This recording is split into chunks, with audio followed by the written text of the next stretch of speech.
ஸ்ரீமதி ராமானுஜாய நமக. வசுதேவசுதம் தேவம் கம்சச்சாணூரமர்தனம் தேவகீ பரமானந்தம் கிருஷ்ணம் வந்தே ஜகத்குரும். நாள்தோறும் பகவத்கீதையில் நம்ம 12வது ஸ்லோகம் பார்த்து முடிச்சிருக்கோம். அதை தவிர 3 உண்மை பொருள்கள் பற்றி பார்த்தோம்.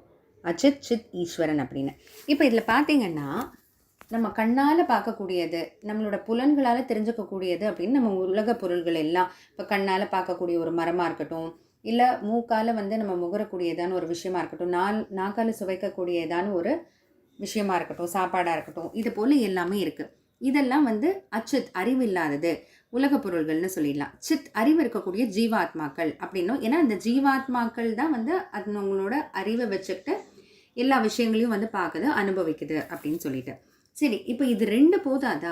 பரமாத்மா ஈஸ்வரன் அப்படின்ற ஒன்றை நம்ம ஒத்துக்கணுமா அப்படின்னு கேட்டால், இப்போ ஒன்றும் இல்லை. இதுக்கு ஒரு உதாரணம் பார்க்கலாம். ஒருவர் இருக்கார், அவருக்கு ஏதோ உடம்புல ஏதோ பிரச்சனை இல்லை வச்சுக்கோங்க, இந்த சர்க்கரை வியாதி இருக்குது அப்படின்ட்டு டாக்டர்கிட்ட போடுறாரு. இப்போ டாக்டர் நேரம் தவறாமல் தினம் ஒரு 10 மணிக்கெல்லாம் சாப்பிட்றணும், ஒவ்வொரு வேளையும் இந்த நேரத்துக்கு சாப்பிடணுன்னு டைம் எழுதி கொடுத்துட்றாரு. அவரும் வீட்டுக்கு வராரு. அடுத்த நாள் பார்த்தா எல்லா சமையல்கெல்லாம் செஞ்சு வச்சாச்சு, எல்லாமே ரெடியாக இருக்குது. 10 மணிக்கெல்லாம் உட்காந்துடுறாரு சாப்பிட. அப்போ கரெக்டாக பார்த்தா வாசலில் காலிங் பெல் அடிக்குது. அப்போ பக்கத்து வீட்டிலேருந்து அவங்க ஏதோ ஒரு பொருள் தீர்ந்து போச்சு அப்படின்னு சொல்லி கேட்குறாங்க. சரின்னு அவங்கள உட்கார வச்சு என்ன எதுன்னு உடனே கொடுத்து உடனே அனுப்பிச்சிட முடியுமா? அப்போ கொஞ்சம் நேரம் பேசி எல்லாம் தேவையானது எடுத்து கொடுத்து அப்புறம் திரும்ப கொஞ்சம் பேசி எல்லாம் சரியாக இருக்கா, வேறு ஏதாச்சும் வேணுமெல்லாம் கேட்டு அனுப்பிச்சிட்டு திரும்ப பார்த்தா மணி 10:20. சரி, திரும்ப சாப்பிட உட்காரலாம் அப்படின்னு பார்த்தா அப்போ பார்த்தா ஒரு ஃபோன் வருது. ஃபோனை எடுத்தால் அவங்க யாரும் லோன் வேணுமா அப்படின்னு கேள்வி கேட்டு அதுக்கு பதில் சொல்லி வேண்டான்னு சொல்லி அவங்க திரும்ப கேட்டு அதில் ஒரு 20 நிமிஷம் திரும்பி பார்த்தா மணி 10:40. சரி, இப்போயாச்சும் சாப்பிட்லான்னு உட்காந்தா திரும்ப காலிங் பெல் அடிக்குது. அப்போ ஏதோ குரியர் வருது, கையெழுத்து போட்டால் தான் அதை கொடுக்க முடியும் அப்படின்றாங்க. சரின்னு கையெழுத்து போட்டு அதெல்லாம் வாங்கி வச்சுட்டு திரும்ப உட்காந்தா மணி 10:50. அப்போது ஆறி போயிடுச்சு. திரும்ப சுட பண்ணி எடுத்துகிட்டு எல்லாம் வச்சு சாப்பிட்லான்னு உட்காந்தா மணி 11:15. அப்போ 10 மணிக்கு சாப்பிட்லான்னு உட்காந்த அவருக்கு 11:15 ஆயிடுச்சு.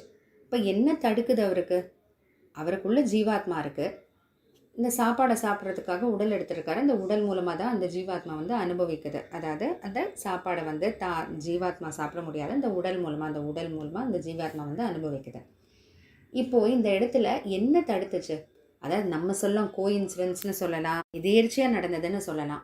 ஆனால் நம்ம மறுக்க முடியாத ஒரு உண்மை என்னன்னா, ஏதோ ஒரு சக்தி பின்னாடி ஓடிக்கிட்டே இருக்குது இல்லையா? அந்த சக்தியை தான் நம்ம கடவுள், பரமாத்மா, பரம்பொருள், ஈஸ்வரன் அப்படின்னு சொல்கிறோம்.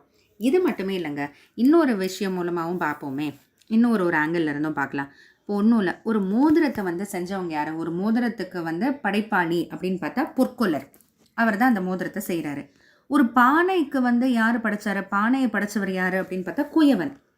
சரி, ஒரு மரங்கள் எல்லாம் யார் வளர்க்குறாரு? மரங்களுக்கு ஒரு படைப்பாளி யாருன்னு பார்த்தா தோட்டக்காரர்னு சொல்லாமா? அப்போது ஒரு மோதிரத்துக்கு பொற்கொல்லர், பானைக்கு குயவன், மரங்களுக்கு தோட்டக்காரர். ஆனால் இந்த பொற்கொல்லருக்கு யார் படைப்பாளி? தோட்டக்காரருக்கு யார் படைப்பாளி?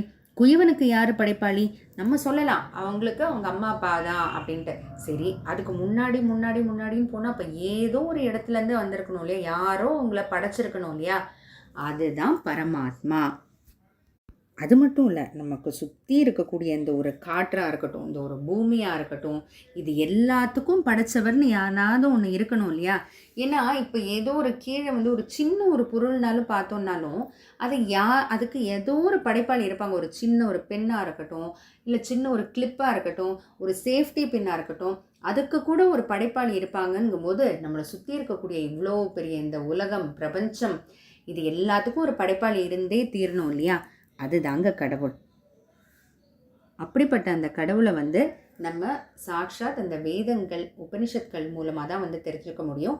அந்த உபனிஷத்களை தான் எளிமைப்படுத்தி பகவான் நமக்கு பகவத்கீதையை கொடுத்துருக்காரு. தொடர்ந்து பார்த்துட்டே வருவோம். ஜெய் ஸ்ரீ கிருஷ்ணா.